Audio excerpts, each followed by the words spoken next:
Alô, meus amigos e minhas amigas, pré-vestibulando. Aqui quem fala é o professor Castro. Sou professor da rede particular de ensino há 30 anos, sempre lecionando História, que é a matéria mais interessante de qualquer escola, de qualquer lugar do mundo, porque a História trabalha com o ser humano. A gente não trabalha números como a matemática, nada de elementos como a química, nada de vegetação como a geografia, nada de gráficos como a física, nada de regras, pontuações como o português e nada de vírus, bactéria como a biologia. A gente trabalha a história. Não tem como não gostar da história, porque é o estudo da presença humana aqui na Terra. Quando começou a história? Quando apareceu o primeiro homem. Quando desaparecerá a história? Quando desaparecerá a presença humana aqui na Terra.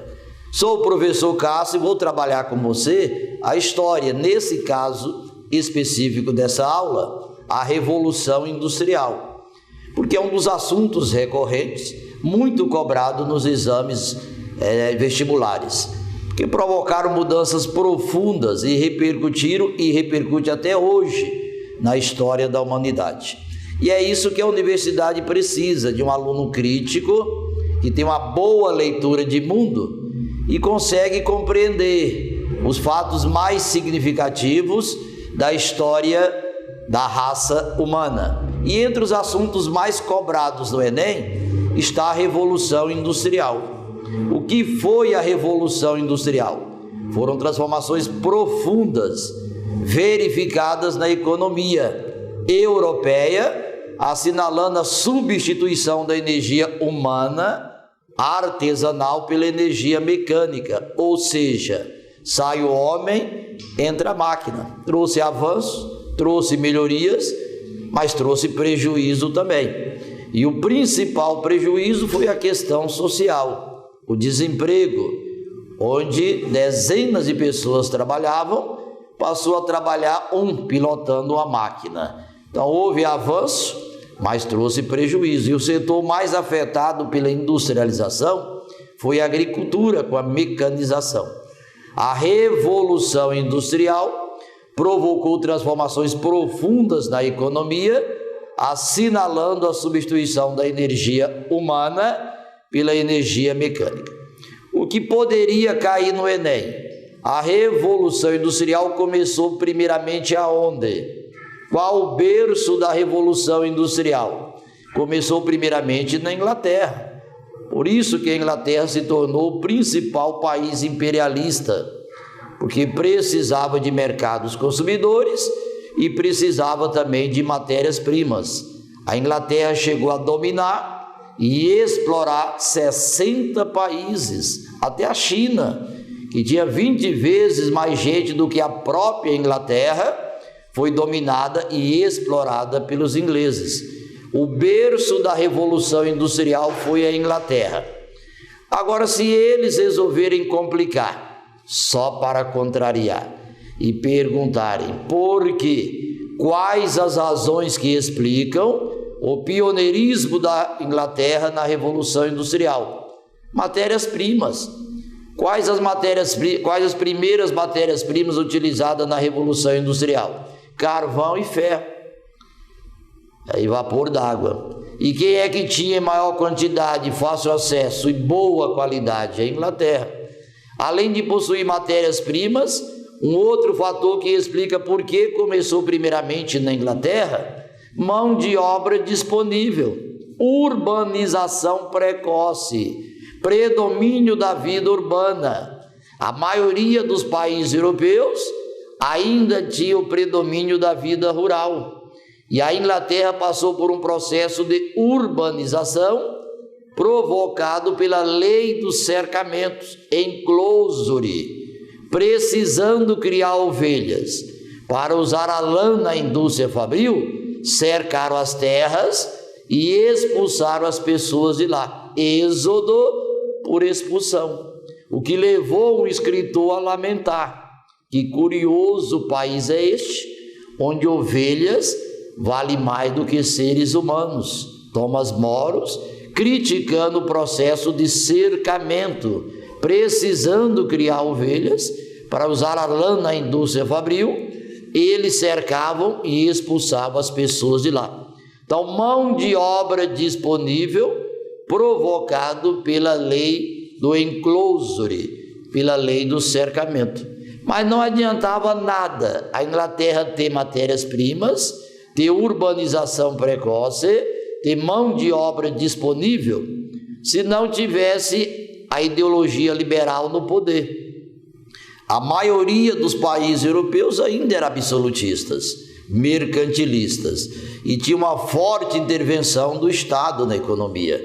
A Inglaterra já tinha feito uma revolução burguesa liberal, chamada Revolução Gloriosa, que estabeleceu a Bill of Rights, a Declaração de Direitos, preservando a monarquia, mas dando supremacia ao parlamento, criando o conceito de que o rei reina, mas não governa. Então, outro fator que explica por que começou na Inglaterra, além de matérias-primas, além de mão de obra disponível, a ideologia liberal. O liberalismo econômico que defende a pouca ou nenhuma presença do Estado na economia. E o pai do liberalismo econômico é Adam Smith, inglês, que expôs as suas ideias em um livro chamado A Riqueza das Nações. Mas não adiantava nada a Inglaterra ter matérias-primas, ter mão de obra disponível, ter a ideologia liberal no poder, se tivesse dificuldade de escoar os seus produtos e de adquirir as matérias-primas. Mas a Inglaterra tinha uma tradição naval, rainha dos mares, excesso de navios para vender os produtos e adquirir as matérias-primas. Então aí uma somatória de fatores que vai contribuir para que a Revolução Industrial comece primeiramente na Inglaterra. Mas não adiantava nada a Inglaterra ter matérias-primas, ter mão de obra disponível, ter a ideologia liberal, ter a tradição naval, se tivesse falida, se tivesse quebrada. Nada disso seria suficiente para torná-la a pioneira na Revolução Industrial. Mas a Inglaterra era o país mais rico da Europa naquele contexto. A acumulação primitiva de capitais provocada pela Revolução Comercial, pelo mercantilismo. Então a Inglaterra contava com recursos financeiros suficientes para se industrializar e facilitar a venda dos seus produtos e adquirir as matérias-primas. Caiu no Enem. A Revolução Industrial foram transformações profundas que ocorreram na economia europeia, assinalando a substituição da energia humana pela energia mecânica. Sai o homem, entra a máquina. Caiu no Enem. Aonde começou primeiramente a Revolução Industrial? Na Inglaterra. O berço da Revolução Industrial foi a Inglaterra. Quais os fatores que explicam por que começou primeiramente na Inglaterra? Porque a Inglaterra contou com a somatória de fatores, entre eles matérias-primas, carvão e ferro, utilizada na primeira Revolução Industrial. Na segunda já tivemos o aço, a eletricidade, o petróleo e os seus derivados. Mas a primeira revolução utilizou como matérias-primas, carvão e ferro.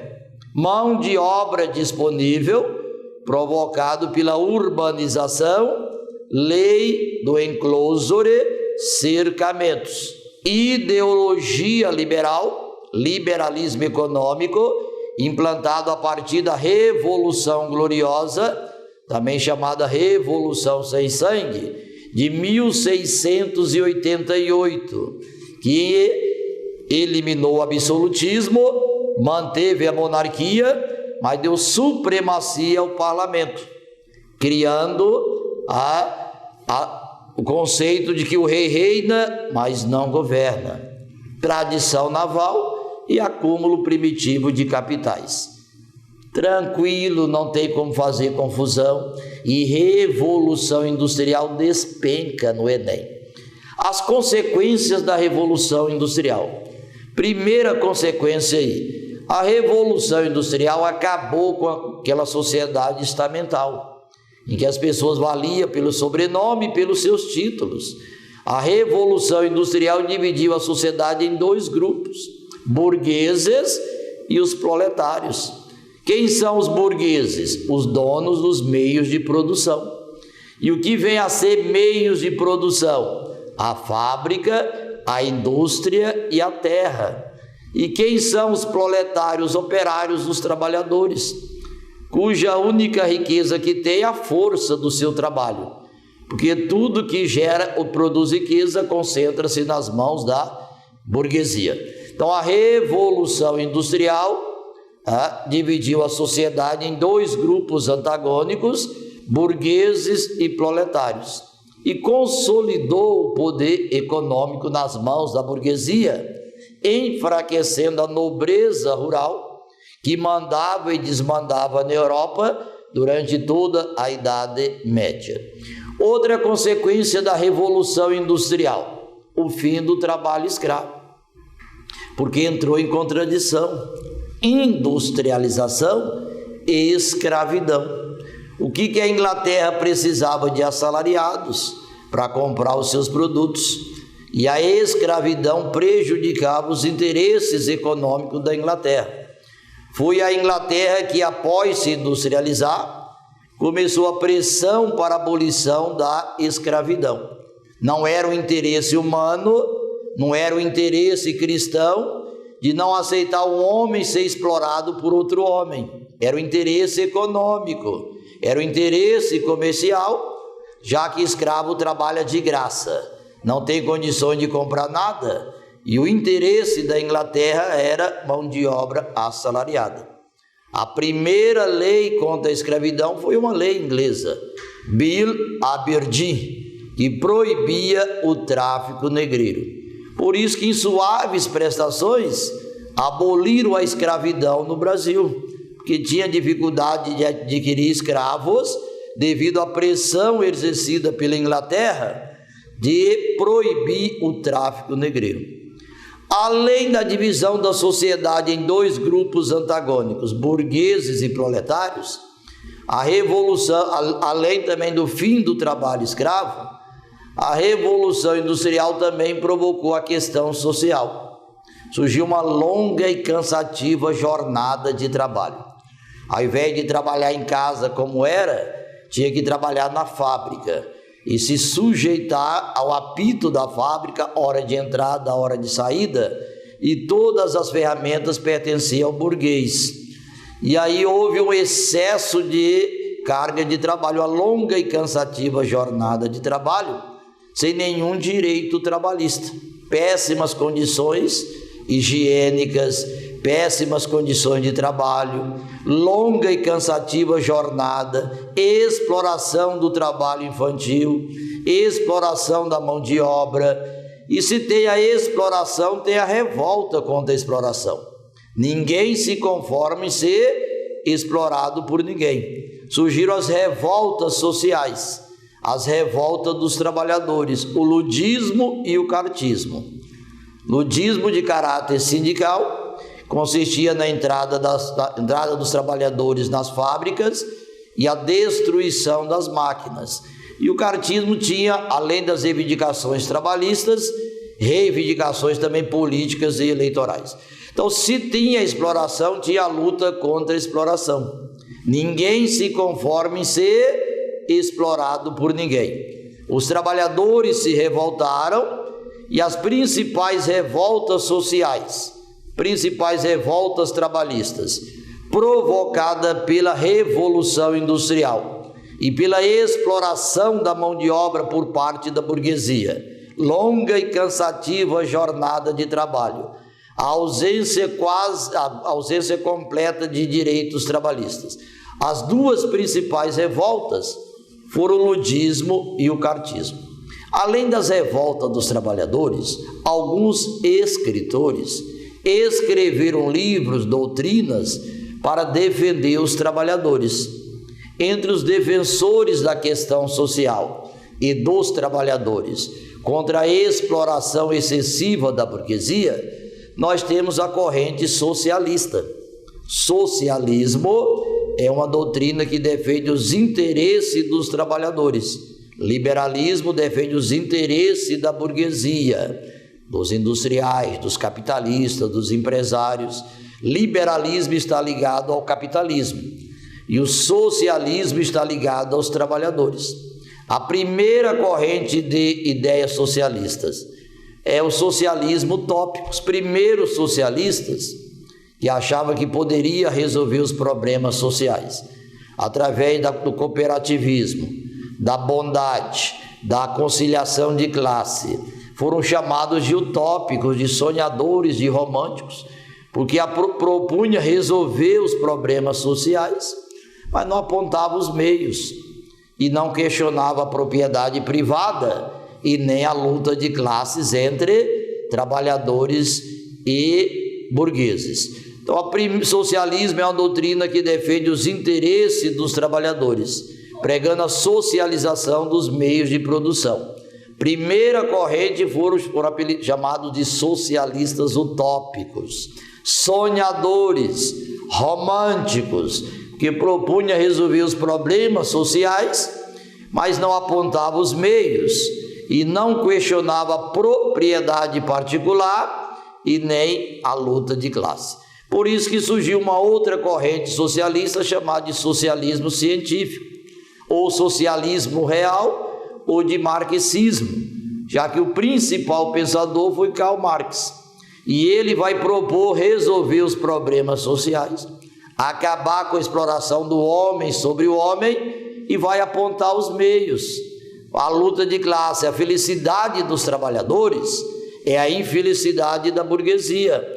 Não dá para conciliar interesses inconciliáveis. E ele então vai pregar a luta de classe. Só há uma maneira de acabar com a exploração, através da tomada do poder por parte dos trabalhadores e da socialização dos meios de produção, acabando com a propriedade privada e estabelecendo a propriedade estatal. E a terra, a fábrica, a indústria nacionalizada passa a atender os interesses de todos e não os interesses de uma minoria, o interesse da burguesia.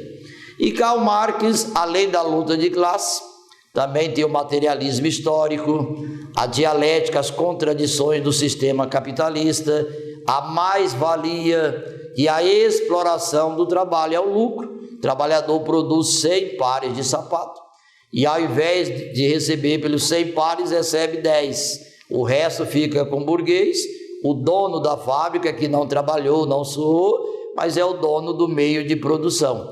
Essa parte que ele coloca no bolso, que gera riqueza e gera pobreza, é chamada de mais-valia, a expropriação, a exploração do trabalho do trabalhador. Então aí o socialismo surgiu em resposta à exploração da mão de obra provocada pela Revolução Industrial. Como se divide o socialismo? Socialismo utópico e socialismo científico, também chamado socialismo real. Quem que é o pai do socialismo científico? Karl Marx. Em que livro ele vai expor as suas ideias? O Capital. Quais as principais características do socialismo científico? A propriedade estatal, a luta de classes, a ditadura do proletariado, o materialismo histórico, a mais-valia. Além do socialismo, a Igreja Católica também tenta intervir e melhorar as condições de vida dos trabalhadores, apelando para as Sagradas Escrituras, pedindo à burguesia para não ser tão selvagem e os trabalhadores para não ser tão radicais, tentando aí conciliar os interesses de burgueses e trabalhadores, através de encíclicas, Paz em Terra, Popular e Progresso. Vários papas, inclusive um recebeu o apelido de Papa dos Trabalhadores, tenta intervir e melhorar as condições de vida dos trabalhadores, apelando para as Sagradas Escrituras, dizendo: ganharás o pão com o suor do teu rosto. e não com a exploração do rosto do teu irmão. Através de encíclicas, nós temos a democracia católica, a democracia cristã. E aí uma outra corrente é o anarquismo, que é uma doutrina que defende os trabalhadores, prega a destruição da ordem capitalista, da ordem burguesa, e a entrada direta numa sociedade comunista. O anarquismo prega a destruição de qualquer forma de poder, que diz que o poder intervém e limita a liberdade do homem. Eu presto atenção no que eles dizem, mas eles não dizem nada. Toda forma de poder é uma forma de morrer por nada. Os anarquistas pregam o fim do casamento monogâmico, pregam o fim do Estado, o fim da igreja, da religião, da família, porque dizem que são poderes que intervêm e limitam a liberdade. O anarquismo, nós dividimos ele em anarquismo pacifista, de Leon Tolstói, e o anarquismo terrorista, de Bakunin. Mas o anarquismo é uma doutrina que surgiu em resposta à exploração do trabalho, provocado pela Revolução Industrial, tentando aí uma sociedade igualitária, uma sociedade libertária, sem a presença de qualquer forma de poder, que segundo eles o poder limita a liberdade do homem.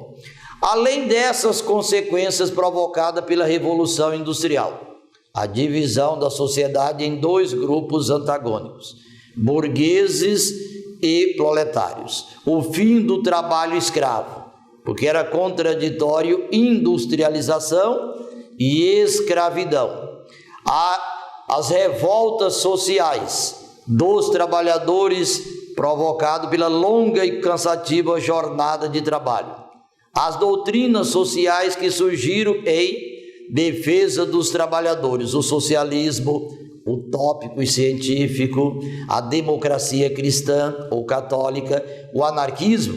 A primeira e a segunda revolução industrial acabou provocando o neocolonialismo e também chamado de imperialismo do século XIX, quando os países europeus, principalmente a Inglaterra e a França, que saíram na frente, dominaram e exploraram praticamente toda a Ásia e toda a África, à procura de mercados consumidores e à procura de matérias-primas.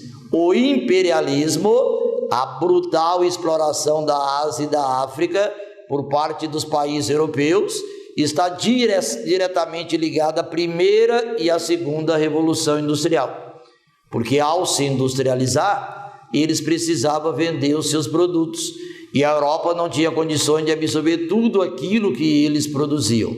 A saída foi explorar, dominar a Ásia, a África e até a América Latina. Então aí o imperialismo que surgiu no século XIX, também chamado neocolonialismo, está diretamente ligado à primeira e à segunda revolução industrial.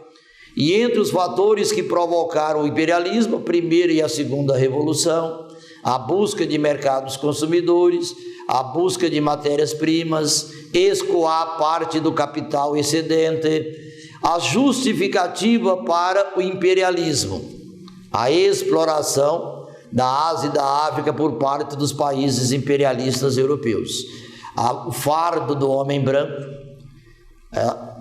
o darwinismo social. Charles Darwin nunca defendeu que entre os humanos tem o mais forte e o mais fraco, provocado pela cor da sua pele, mas as ideias dele foi apropriada pelos imperialistas, que para não se sentir remorso, dizia que era o fardo do homem branco, uma missão civilizadora. Nós não estamos explorando ninguém, diziam eles, nós estamos elevando educação, civilização, higiene para esses povos pobres e atrasados da África e da Ásia. Então aí o darwinismo social, a missão civilizadora, o fardo do homem branco está diretamente ligado ao imperialismo do século XIX, que surgiu provocado pela primeira e pela segunda revolução industrial. Tivemos a Conferência de Berlim, que foi a reunião dos países europeus com o objetivo de organizar a partilha da Ásia e da África entre eles. E o imperialismo não atendeu os interesses de todos os países europeus. Alguns foram mais privilegiados, a Inglaterra e a França, e outros se industrializaram mais tarde, ficaram para trás, como foi o caso da Alemanha e da Itália. E aí, como ocorreu uma forte tensão entre os países europeus, por falta de mercados consumidores para alguns e excesso de mercados consumidores e matérias-primas para outros, a saída foi a Primeira e a Segunda Grande Guerra. A Primeira Guerra Mundial e a Segunda Guerra Mundial está diretamente ligada ao imperialismo, à disputa imperialista por mercados consumidores. E o imperialismo está diretamente ligado à Revolução Industrial. Então você percebeu que é um assunto muito rico, repercute até hoje a questão da brutalidade da exploração dos países europeus na Ásia e na África, repercute até hoje o sentimento de revolta de alguns países em relação aos países imperialistas europeus. É um assunto importantíssimo e praticamente tudo ligado aí à questão da Revolução Industrial.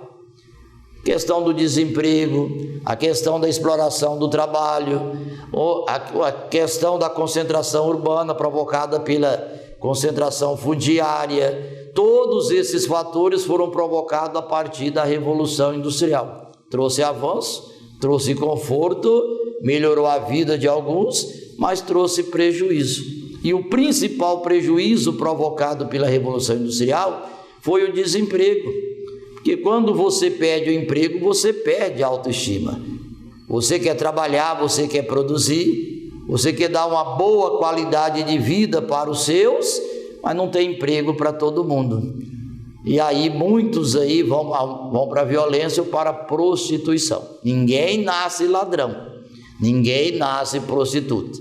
Alguns vão porque querem, mas a maioria é provocada pela exclusão, pela concentração de renda, pela concentração fundiária e pela falta de emprego, que na maioria das vezes surgiu em decorrência da Revolução Industrial. Trouxe avanços, mas trouxe prejuízo. É um assunto super, hiper importante. E eu tenho certeza que vai cair no Enem. O imperialismo, ou a Primeira ou a Segunda Guerra, ou a Revolução Industrial propriamente dita. E se cair, não tenho dúvida que você vai acertar. Porque vencedor é quem vence a dor. E você que está se preparando, estudando, focado, será um vencedor no Enem, que é necessário, mas um vencedor na vida, que é fundamental. Um abraço do professor Castro e até a nossa próxima teleaula.